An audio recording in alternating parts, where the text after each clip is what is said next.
Il dormait dans le tchadir, quand la fumée de la cheminée se transforma en une patte avec des griffes et commença à grimper dans la gorge du jeune chaman.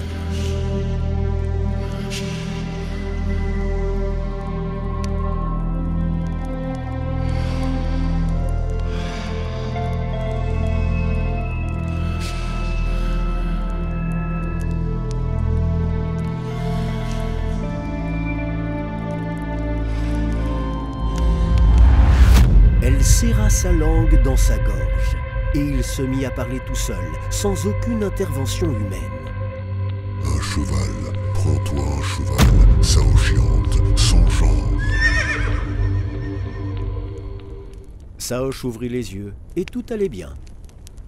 La fumée s'envolait correctement vers le ciel, et il était maître de sa langue. Peut-être n'était-ce qu'un rêve? Il essayait de se rassurer, mais une sensation de brûlure dans sa gorge et sa langue engourdie le convainquait que ce n'était pas qu'un simple rêve. Pourquoi bouges-tu? Pourquoi tu ne dors pas? Tu dois dormir, sinon comment sourd pourrait-il voler libre? Qu'est-ce que c'est, sourd? Oh, Le vieillard s'assit sur son lit et il commença à frotter une petite branche dans ses mains. sourd, c'est l'âme. Laquelle parmi les 5? La plus importante. Sourd est une âme libre. Elle s'envole du corps pendant que la personne dort et vole où elle veut à travers les mondes différents. Ton âme deviendra bientôt ton amie et elle va pouvoir t'emmener vers les esprits lorsque tu pratiques le chamanisme. Mais si une personne ne dort pas, la liberté va beaucoup manquer à l'âme de sourd. Dans ce cas, elle s'envolera complètement et c'est alors que tu mourras. Saoshyant commença à réfléchir. Il y a longtemps, il pensait qu'il n'y avait qu'une seule âme. Et maintenant, on lui disait qu'il y en avait 5 et qu'elles étaient toutes différentes. Quelles sont les autres âmes?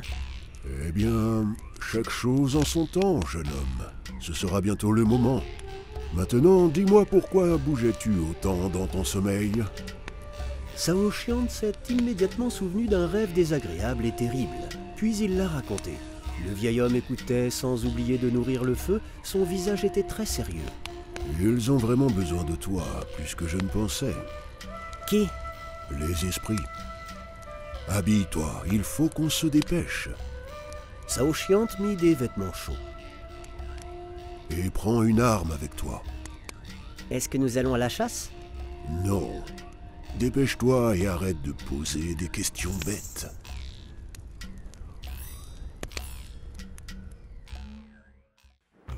Ils sortirent à l'extérieur.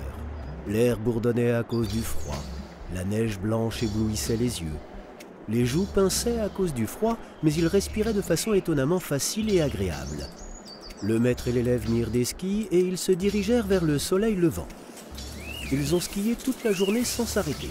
Saoshyant sentait qu'il lui restait très peu de force, mais il a suivi le vieillard, bien que maintenant il n'était plus tellement sûr que l'on puisse le qualifier de vieillard, puisqu'il n'était même pas à bout de souffle. Toute la journée s'écoula en silence. Seulement de temps en temps un oiseau ou une bête passait, et pas une seule fois Northcam n'autorisa d'utiliser le fusil, bien qu'il y avait aussi des cerfs. Et ce n'est qu'à la tombée de la nuit que Northcam s'est arrêté et a commencé à allumer le feu tout en silence. Saoshyant avait déjà du mal à rester debout et il était content d'avoir une pause. Quand le feu a été prêt, Cam a installé le disciple en face de lui. Ils étaient séparés par le feu et Cam a commencé à parler. Maintenant, écoute-moi attentivement. Aujourd'hui, tu as fait un rêve difficile. Ce sont des esprits. Ils ont besoin que tu commences à pratiquer le chamanisme rapidement. Et pour cela, tu as besoin d'un tambourin. C'est ton cheval. Il te transportera à travers le monde des esprits. Il n'y a pas de chaman fort sans cheval. Je sais que tu seras un chaman fort. Chez nous, c'est une tradition. Quand les parents offrent le tambourin, il est alors chargé du pouvoir de toute la lignée. Mais tu es une personne inhabituelle et tu n'as pas de lignée ici.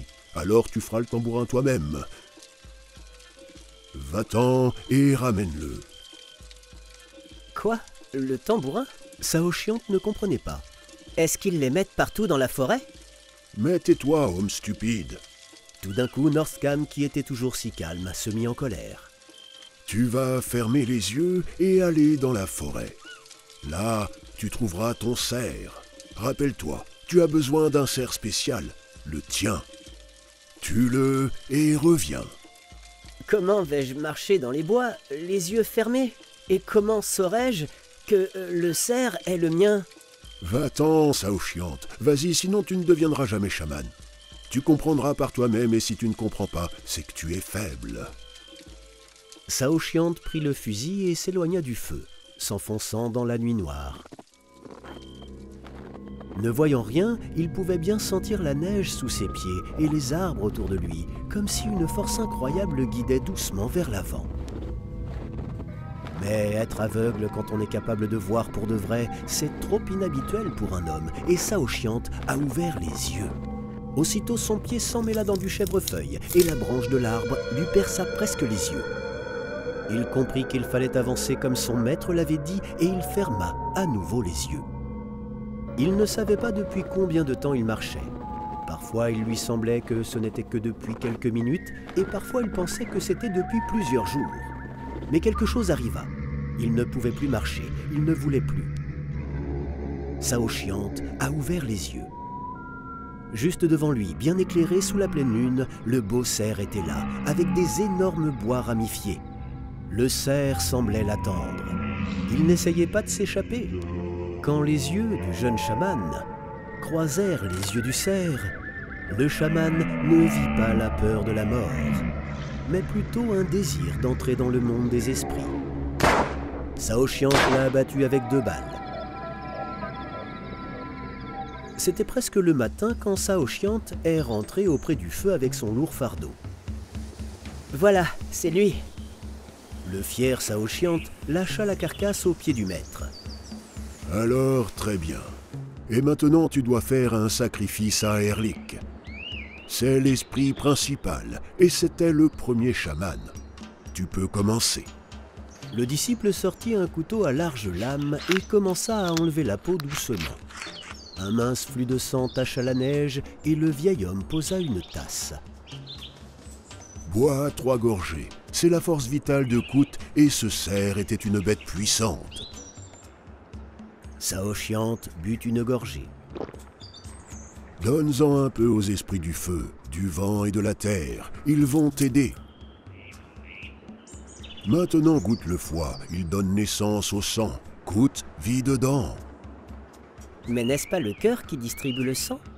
Il le distribue, oui, mais le cœur n'est pas responsable de la naissance. L'âme de Tess naît du cœur. C'est l'âme du passé, ton attachement, ta mémoire. Et ce qui vient du foie, c'est la force vitale que tu gaspilles sur les attachements de ton cœur à ton passé. Et quand le passé devient trop grand, tu meurs. Mais s'il n'y a pas d'attachement, alors le pouvoir reviendra. Lorsque tu enterreras tes souvenirs, tu vivras une longue vie. Pendant qu'ils discutaient, la peau du cerf a été enlevée, la viande a été laissée dans la forêt pour les animaux sauvages et ils sont rentrés chez eux.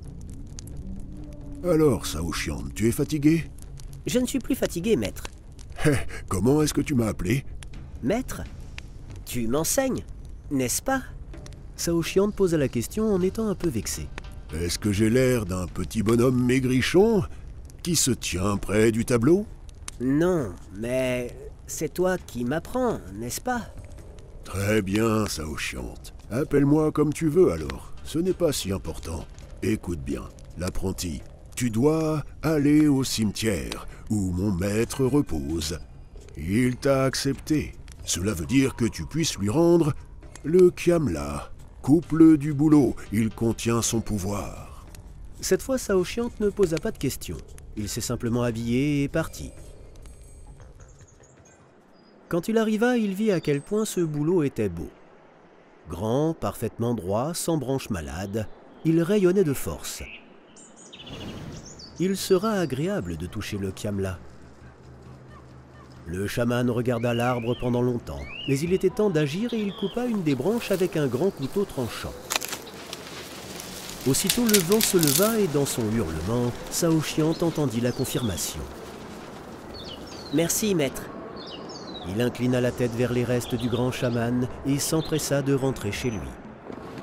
Mais il n'alla pas loin, Quelqu'un gémissait près du cèdre à côté de lui. Est-ce mon imagination? Mais les gémissements se répétèrent et le jeune chaman se précipita pour aller voir.